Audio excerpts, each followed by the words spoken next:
good evening, salutations, wherever you are, whatever time it is. It's your host, Mr. Tucker. I am so excited to share with you another guest. I've been bringing you some really insightful people, and I'm excited to reach back and talk to one of my childhood friends here. We have Mr. Jamel Herring. You should know who he is. He is our former WBC Junior Lightweight Champion. And I'm excited to talk to him today. When we talk about discipline, when we talk about focus, drive, I don't think there's a better sport, a better business to illustrate that than boxing. Mr. Herring here is a professional at just that. So welcome, sir. Yo, See, now you did something before. But yeah, man, it's good to see you again, man. Yeah, it's cool. Good Yeah. to see you again. Yeah. Yeah, man. Yeah, we Yeah, all man. You haven't aged we much, all man. hit Have you that hit bro. 40 We yet? all hit that. We all hit 40 because we I just 85. hit Yeah, we all hit October. 40. 80s, baby. Yo. 80s, baby. We still going strong. So when I talk about guys going back, I'm really proud because me and Brother Herring, we go Yeah, it back was like 96, 10, man. 10, 96, we 10, met playing football. years We played for the Gordon Heights Knights. It was crazy. It's a So crazy story, bro. how do you go from And I football know to boxing? Please just take it with a grain of salt, pal. Uh-huh. You know what's crazy, bro? I didn't make the long-way basketball team. I think I got cut because of my grades. Shout out to Coach Miller. Nah, it was my grades were low, so I wanted to stay busy. My good friend Ashanti Hendrickson, his father was a trainer, invited me to the gym. I just stuck with it after school. So after I would get off for school, I would go to his house. His father would take us to the gym out in Shirley. It was called Atlantic Boxing at the time, and I just stuck with it from there. But I did eventually get my GPA back up and I graduated on time. But what I love about this is it talks about how you were denied something, you faced rejection, and ultimately that rejection propelled you to where you were supposed to go. There are many times in my life where the rejection is not because you weren't good enough. It's just not where you were supposed to be. He had another route for me, and I'm grateful because, again, even then, the whole school situation made me step my game up and become more disciplined to where I wanted to get my grades back up and make something of myself. Okay, so you start boxing. I'm guessing this is in junior high school. Now, keeping track with you, I recall when we graduated high school, you would go to the Marines. I was in boot camp June 04? like a week or two before my 18th birthday at the end of October. I had to grow up quick. At the time, I was the youngest, so I had to grow up quick, man. But for the most part, it matured me. Because you know me, bro. Come on. We used to class clowns, all that, have fun. And there wasn't no joke. So it just basically matured me. And I pretty much became a man during my Marine Corps career. Definitely. But Jamel, if I could just give you some flowers, brother. Though there are times you may have been a clown, from my experience, you always had a bit of maturity and some reserve to you. I feel like you were somebody that could be reached. Some of us were a little bit more wilder, and it'd take a lot to reel you in, but I always felt like you were somebody that if you would joke around, even in amongst the group, you were one of the voices that, you know what I'm saying? My father played no games, man, so it's cool to have fun, but you gotta take things seriously every now and then.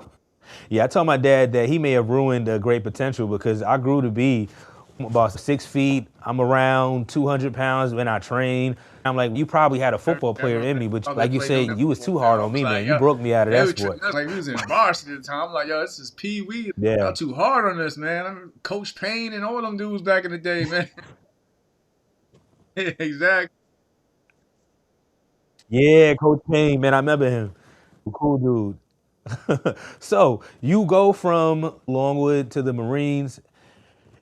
When do you start boxing again? Because I'm assuming that there had to be at some point some kind of break in the boxing. Because shout out to Ashanti too. Ashanti was also on that 96 Gordon Heights team, man. Yeah, we all talk about that photo. Hopefully, when I do the post editing, I'll be able to pop it up there for us. 2003. By 05, it was my first deployment in Iraq. I did 7 months. They knew I wanted to box, but they told me I had to do my duty as a Marine. So I deployed like in 05, or like February 05, all the way up to August. Then I came back. I got acquainted with the all-Marine boxing team out in Kentland, June, North Carolina. And I was with them for like maybe a good year, but then I got called back to my unit and deployed to Iraq again in Fallujah in 07. So after that, I had re-enlisted. Basically, my 4 years is up, but I re-enlisted. And once I re-enlisted, I went to pretty much a non-deployable duty station out in Indian Head, Maryland, just for me to get back on the team And from like '08 to 2012 is when I really started boxing again, to the point where I got to the Olympic team in 2012 at the London Games. So it You know, took at you the 4 years time, to get but yourself amateur in boxing, Olympic you know, shape. they start when they maybe 6, 7, 8 years old, because you can compete when you're about 8 years old. Like I was telling you, I probably didn't start boxing until maybe I was like Okay. 15, 16, and then I had to take a break because of the Marine Corps. So during my time as a Marine, I had to pretty much the fundamentals on the go and tape study, watch film, watch how the fighters that were way ahead of me were winning. It's crazy. Like I said, if you really do your homework on amateur boxing, a lot of these guys have 300 amateur fights. When I made the Olympic team, I had under 100 fights. But to me, being a Marine, they had selected me to be one of the team captains of the boxing team. That was a big deal. Because you're on the team. I feel like I used to see photos with Terrence I trained Crawford. Clarissa. And what's the other I girl's met name? that time. She was like, Carissa? see, we got a 10-year gap over her. But yeah, I was there with Errol Spence, Rashid, 3-time Olympian at the time. My guy Marcus Brown from Staten Island, Jose Ramirez, and the list goes on. Like I said, Clarissa, Marlene Esparza. They was already well established, and I'm looking like these are individuals who got multinational champions, but because of my pedigree as a Marine, they trusted me to be the team captain to lead them going into the games, and we had a great time. That was a dope experience, man. I was proud of you. I was proud to be able to say, not only am I looking at the Olympic Games, I played Pee Wee with this guy, one of my high school classmates from my neighborhood, man, representing. That's dope, you know what I'm saying? Sadly, we don't get to look on TV and see ourselves, because, brother, believe me, whenever you are out achieving, we see ourselves in you. We're carrying you. There have been a few of your fights where I was literally out at the bar letting everybody know, yo, this is one of my My teammates. God. It don't matter if we only play football at 96. Nah, That's still my teammate. Once you play had that football, you wood class always a too. football. We had to learn how to do all the editing. I remember all that. That's what I'm saying. Oh, wow, yes. Yeah. Like, you know what I'm saying? I Yeah, we remember. had class. I can't So remember you right now, do but I know what you're everything we talking was about. doing Yeah. then. You could do that with AI, just typing it in there. It was crazy, but we was out there. You know what I'm saying? Adobe, Yeah. Photoshopping it, everything. Word. So I would go on to college, bro. When I was in college, I Yeah. got a job at Kinko's. I used to hustle making party flyers, doing people's events. Shout out to Longwood for giving us that class, man, because that's probably why I was able to jump into that stuff when I got into college so quickly. Were there any challenges? Did you really just say to yourself, all right, I'm gonna start training, and in 4 years, I'm gonna go to the Olympics? If you're trying to lose weight, you can set, all right, in 2 weeks, I should try to get 2 to 5 pounds off, you know what I mean? Were there key performance indicators you might have set for yourself to let you know I'm on my way? My story isn't perfect. You know what I mean? So there was hard lessons I had to learn during my way just to get to the Olympics. I think 2011, the U.S. Nationals, I had lost. And you know what I'm saying? I lost badly, matter of fact, to where it almost broke my confidence. But then I think that tournament was like in June, but I had already qualified for the Olympic trials. But I was at the, people don't notice, I was at there's like seeds. You know how we do with tournaments. I was at the very bottom of the barrel. I probably could show you a picture of the, you know what I'm saying, of the chart, the tournament chart. And basically, the way the Olympic trials works is you have to basically lose twice for boxing. And if you lose one time, they put you in the loser's bracket, and you have to basically keep winning to get back into the winner's bracket. I grinded so hard in those next 2 months that I went on to beat multinational champions where I didn't lose at all to win the whole entire Olympic trials. But it still wasn't over from there. Then you had to go from there to go qualify overseas again in the World Championships. And then my first fight, because like I said, I'm still in an experience. Like I tell you, I'm still learning on the job. My first fight at the AIBA World Championships, I had lost to China. So I had to basically start all the way over again going into 2012 of February, where I basically won my first U.S. national title that year. It was stacked because everybody's pretty much after me to get that chance to get on the Olympic team. So I had to basically fight everybody that came across before, newcomers, guys that were young coming up. So it was rough, but once I did that, I went on to Brazil. I qualified for my spot on the Olympic team, and I became the team captain. But at the end of the day, you never stop perfecting your craft. Look at guys we grew up admiring, like Michael Jordan. He had all the accolades, but it never stopped him from those role models that you and I had coming up with, which I try to look at, study, and mold myself at times. So the only thing I want to say is, and I do agree with the Jordan thing, but I think the problem with Jordan sometimes is we don't get to see enough of his growth. We forget about the whole 80s period in which it was rough. And so I feel like you're actually a boxer if you're not undefeated and Virtually no fighter is really undefeated. Floyd Mayweather lost in the Olympics. Right. We saw him boohooing on the side. Right, he was cheated or not, but he still lost. The point that I'm trying to get to is you have to accept losses. Sometimes for a lot of us, it could seem humiliating. You got beat up or you lost the fight. Right. Yet you have to keep going, and obviously you do. You're still fighting. You talked about the challenges to get to the gold medal. What advice would you tell any of us? We may not be boxing, but we get our butts kicked in real life, but we have to still keep coming. What is something that you've learned in your profession? I tell everybody, we can watch the TV and watch everybody, but as soon as somebody punches you in your face, you don't know what that feels like. It's not that easy to take a punch. If I hit you right now, I don't care how tough you are, you're gonna be a little like, what's going on? Because you're not equipped to be taking hits like that. I might be able to loosen up and get to it, but the reality is for a second, you're not right. You have adapted ability to roll with it and keep going. What are some gems you can give us to maybe apply that in our regular lives? One thing I was trial and error, and more importantly, honestly, self-belief. I've been counting out more times than I can count, honestly. But if you have that self-belief and you want something badly, you just work at it. You're not always going to get it right on the first try. You know what I mean? That's when the whole trial and error come into play. Sometimes you may have to go back to the drawing board, look at your mistakes. Sometimes you also, like a lot of people have a hard time also accepting criticism. Constructive criticism played a huge role in my career and out the ring. Nobody's perfect.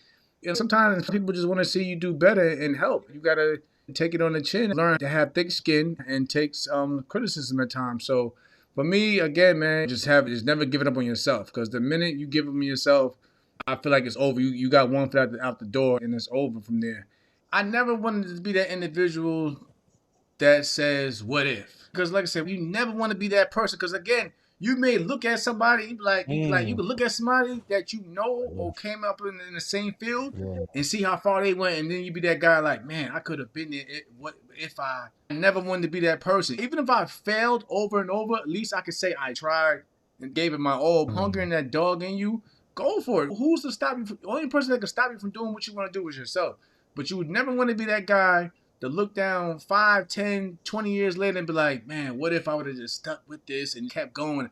I probably could have been here. By then, it's too late and you'll never know. But if you know you gave it your all and, okay, you came up short, okay, I tried. I did my best. I gave it my all. But sometimes you may surprise yourself and go even further than your own expectations if you just keep trying and keep going.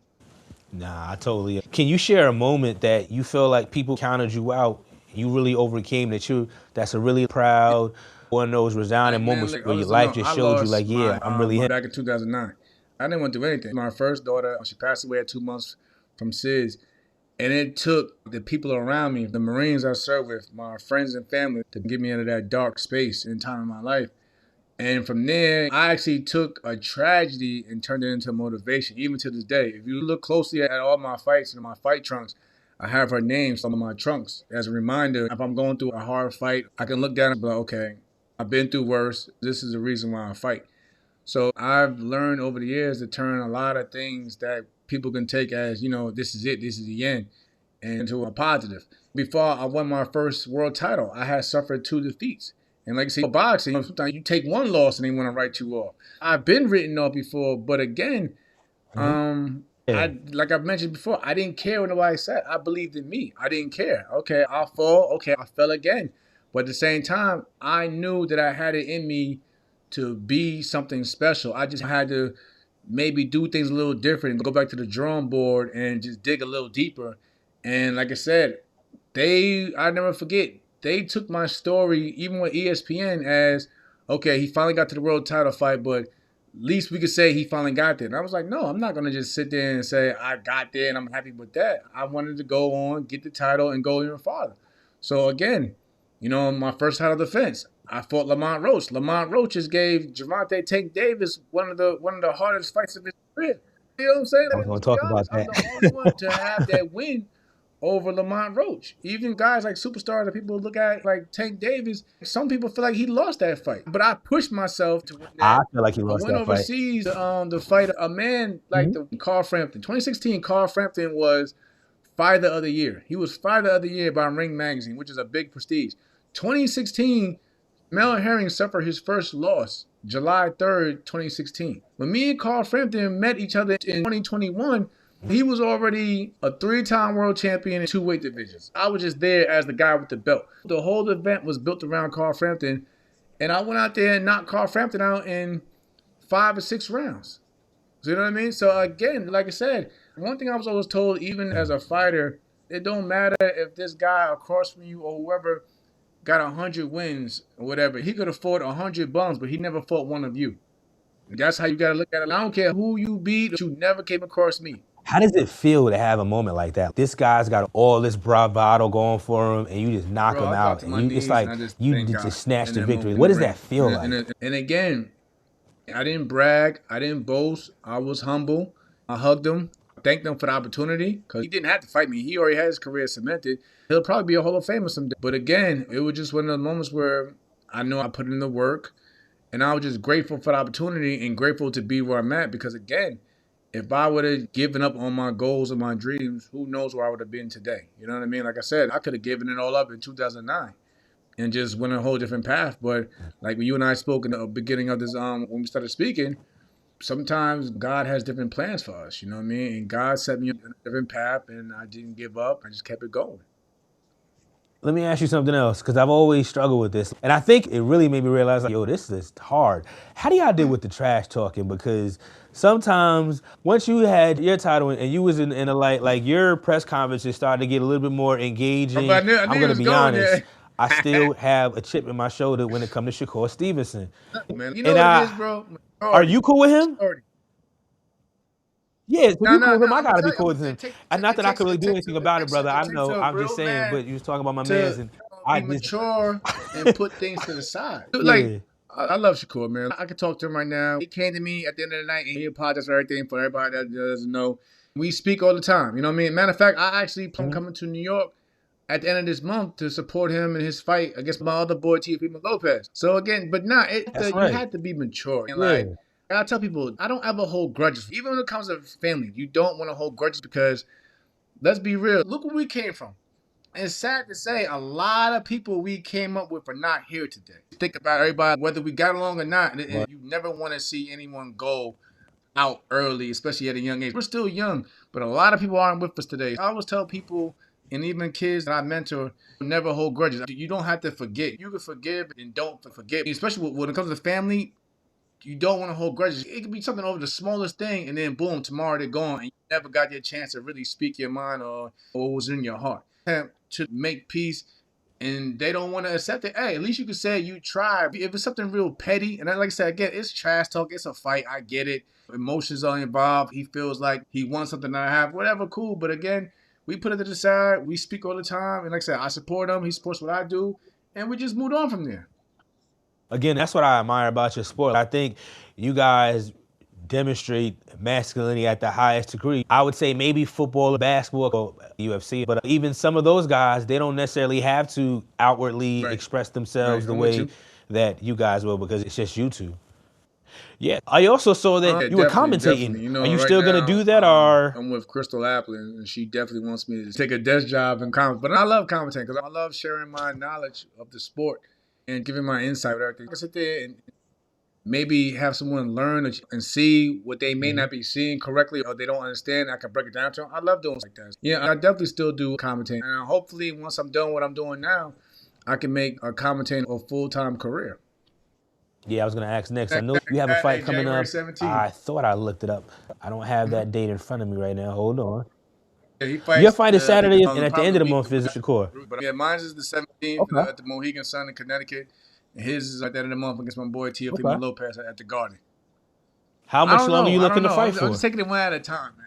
Taking it one at a time. Like my body, like I said, my body feels good. You know what I'm saying? I feel good. There's nothing wrong with that. There's nothing that I tell people all the time. You got to take care of yourself. You know what I'm saying? Inside the gym and when people aren't looking, or when you're on the camera, you got to take care of yourself and stay disciplined. For me, I'm slimming down. I got to make weight next week, but I stay disciplined and I feel strong and good. Like me, confident and excited about this upcoming bout. I'm going into something fully focused, and I'm putting my all into it. You know what I mean? If I'm going to do something, I'm going to go all the way through with it and give it my all. for somebody else that might be listening, is there ever times where, again, I believe you that you're confident, you're ready, but throughout your career, have there ever been times where you All the had time, that man. confidence but Listen, still had I some don't care what butterflies, anyone some says, jitters? man. All the greats Okay. have, butterflies. I'm pretty sure even the greatest of all time, Muhammad Ali, had butterflies when his first world title fight against Sonny Liston. So again, you're human. It's not that you're scared. It's that when you go into something, you want to make sure Right. you crossed out all the X's and O's and everything. You want to make sure that you left no stone unturned. You go in there thinking, I need to make sure that I'm on point. I need to make sure everything is right. So that's where really the butterflies come from. But other than that, once you get in there, in that moment, you just get tunnel vision and you just go to work. I had a question. You alluded to it earlier. So I saw that you had that victory over Roach. Tank Davis, they try to bill him as the next coming of Tyson. Initially, I was believing it too, but recently, his behavior outside of the sport, and I think it started to fall into the sport, just turned me off that I wanted to see him lose. Right. But I always hear this statement, styles make fights. So, for example, the No, it doesn't. equation, It doesn't. you beat Like you said, you Roach. was right on point. Does that Maybe mean my you beat style was a Tank lot Davis? trickier for Lamont. But it may be something for Tank to read. We've seen it in the past. We've seen guys like Shane Mosley, Ricardo Mayorga, and Vernon Forrest beat Shane Mosley twice.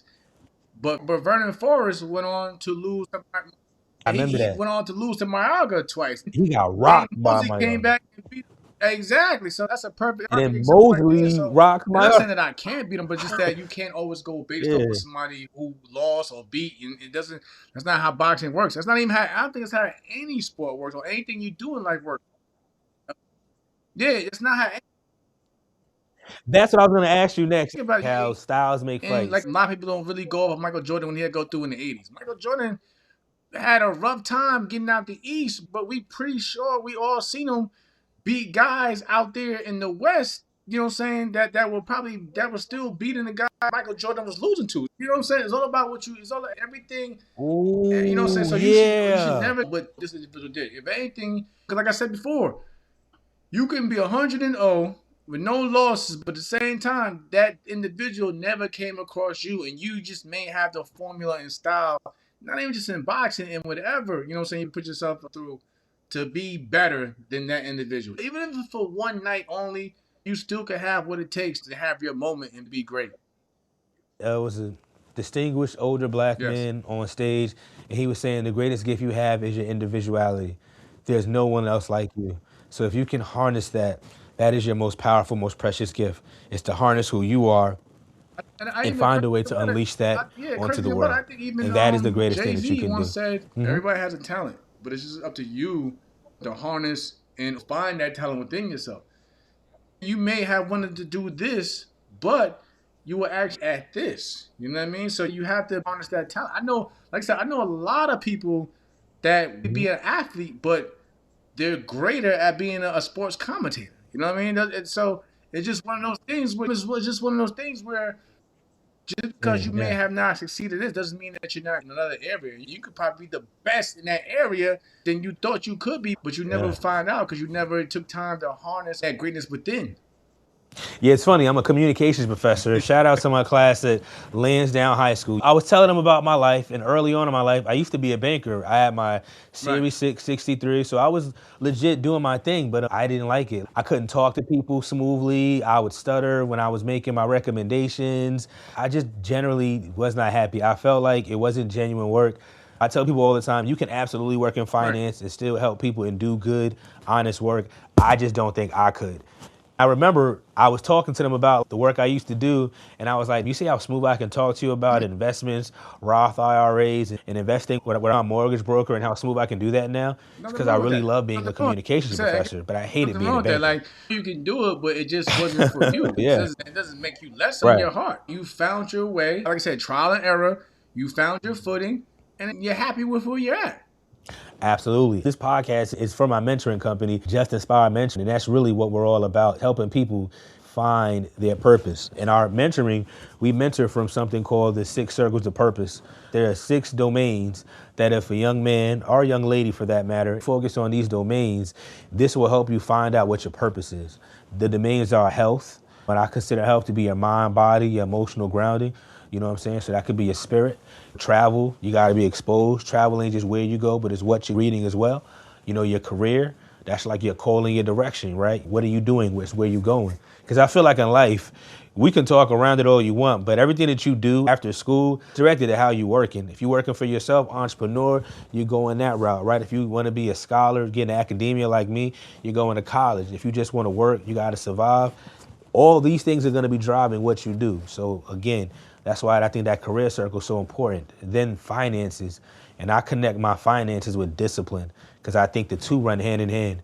I'm actually working on a series where I call it about where I'm going to examine a lot of high profile athletes or men of character and go through how like falling away from discipline, how it's taken a lot of great men from great platforms. As young men, you can start to strengthen yourself now and avoid all that stuff. Even me, I'll tell young men all the time, there's a lot of money, a lot of things that I blew away when I was younger, and it was just for lack of discipline. I'm not a bad person for it. I'm human. A lot of men my age can attest to when I was younger, we did foolish things because we had foolish ways. But if you have somebody in your corner with wisdom and you adhere to it, you don't have to make those same mistakes. So again, that's why we talk about the power of our relationships next, as well with the finances and discipline, the circle of discipline. I mean, spirituality, excuse me, because who you are, man, your spirit, that's gonna guide everything. And then when you have all that stuff in alignment, you can figure out your purpose. And when you got your purpose, that's like your marching orders for life. I think that's one of those things that kind of goes back to what you were saying before about the grit to keep pushing through. If it's what you feel like you meant to do, you can't stop it. You gotta go with it. It's impossible. It's like I tell young people, if somebody calls you a name and they call it wrong, you're gonna correct them every single time. Even if you're scared to speak publicly, you're gonna get that name right because you know that's your name. Ain't nobody calling you nothing else. And I'm telling you, if you live your life where your purpose is like that, you can't go wrong and you can't get steered off. There we go. Yeah, you muted again. But no, I'm with you 100%, man. That was There you well, go. I'm with you 100% on that. I couldn't say any better, man. Well, Definitely. So I know you mentioned earlier that one of the things that makes your career so dope is you got there a little bit later, but you were passionate and dedicated to it. It's too late. That helps you Like I weather the said, it's storm. never too late. And you got to the promised If you land. had the passion for it and you know what I'm saying, you're doing everything right, you're treating yourself, your spirituality, you're taking care of your body and your mind is sharp, you can still do anything that you put yourself to. Don't let anyone tell you what you can and can't do. I never, like I said, because when people get like that, they place their self-doubt within you. That's just them speaking for themselves, what they feel they can and can't do. So I just go one day at a time, and I wake up every day motivated and happy, and I feel like I'm blessed. I had my friend, shout out to Mr. Hayes, his Okay. son was boxing briefly. He was going to a boxing gym. If a young man is interested in pursuing boxing, maybe trying to get into You the gotta amateurs, some basically, golden gloves, like for those what's the process? in How the do you New do York that? area, of course, I usually tell people, basically, I think that you can Google USA boxing clubs in the metro area, and they'll pretty much give you a list of every gym under USA Boxing, registered from Long Island, Brooklyn, Queens, Bronx, and Manhattan. There's so many gyms out there. You got to just basically go out there and find where you feel comfortable at. Because again, even when you start working with a trainer, it's all about chemistry. But like I said, everything with box starts actually at home. And there's actually a lot of gyms out there for kids to get out there and just try it. Even if you don't want to compete, but you're willing to learn and maybe get in shape and enjoy the fitness aspect, there's nothing wrong with that at all. But even if you're outside of New York, I'm pretty sure you can just Google your area with just boxing gyms and it'll pop up. Yeah, I'm in the Baltimore area. I've driven around and I've seen some boxing gyms from the outside. I've never actually walked into a real live boxing club gym. Fitness, I like to use boxing for working out. There's plenty of gyms out there. It feels good hitting a heavy bag. It's a quick search and get in contact with one of the trainers. Ask them about the scheduling and just go from there. They're more likely they will just invite anyone, especially kids, just come to the gym, try it out, and speak with them, work with them, learn with them, and go from there. So it is like the movie, The Gusto, to get up, go to the gym and be consistent. Most gyms I've been to have open doors to everybody. That's interesting, man. Let me see if I have any more questions. I'm glad we got to that one about do styles make fights? Okay. So let me ask this. What have losses taught you the most? The Shakur fight, it was hard, but I didn't give up. I learned a lot from that fight, matter of fact. There's things that I picked up that he was doing that I picked up on. I'm like, okay, let's see what he did there. And I just took it back to the drawing board and went from there. Even to this day, I still implement things I learned from their fight. I always speak with the fighters in general. Some fighters, they take a loss and basically pick up their ball and go home and never come back out.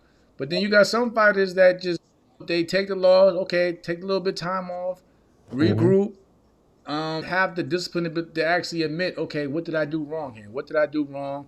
Speak with your team. You go over, you have thick skin to where sometimes they might have to be completely honest with you. You was doing this wrong. You was doing this. Because let's be honest, a lot of people don't like to take constructive criticism. So again, you have to be willing to be, okay, we try. Maybe your way isn't always the best route. There's nothing wrong with getting help or asking for help.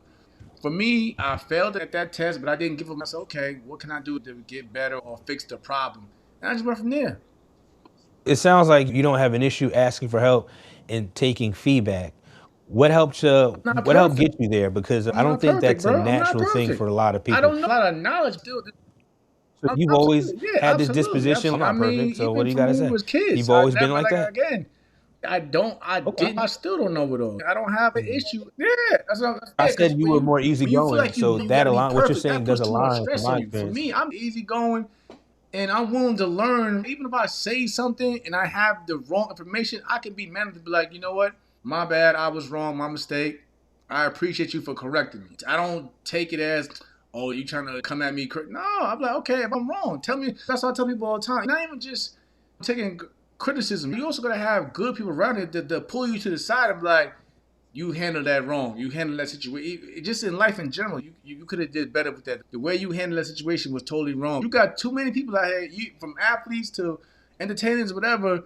You see them constantly getting into trouble or messing up out there in the world because they don't have good people around them to pull them to the side and be like, yo, that wasn't cool. You really messed up. So if I mess up, I tell people all the time, if I mess up, please put me to the side. I may want to hear it at that time.